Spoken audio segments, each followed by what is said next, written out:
señal de vida humana. No ve ningú.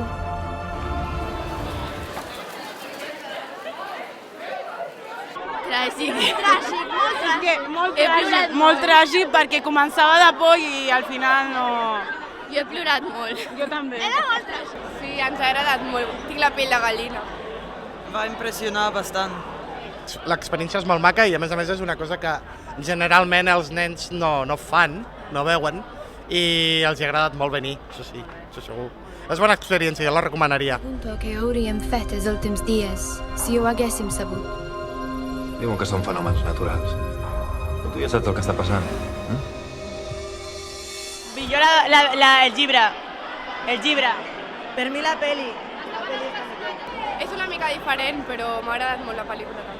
Hi ha coses que no surten, com el del nadó, que se l'emporten i això, però igualment està molt ben fet. Bueno, el procés de l'adaptació és molt difícil. El que passa que el primer que va dir el Vigas Luna és que un llibre és un punt de partida, però no una corda que et lligui.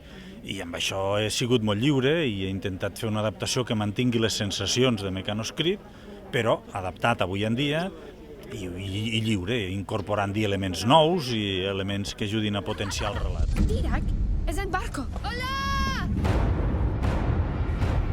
Em pensava que era l'últim que quedava.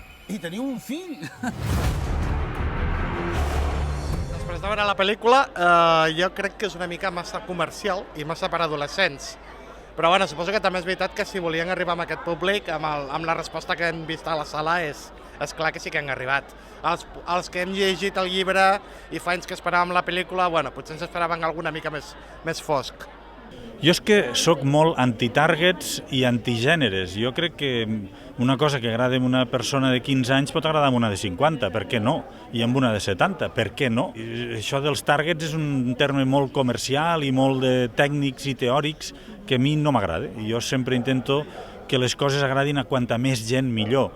Evidentment, si això es llegeix als 14-15 anys o als 13, els hi ha de poder agradar, però a Catalunya, per exemple, hi ha gent que va llegir això fa 40 anys, per tant, ja no tenen 14 anys. També els hi ha de poder agradar.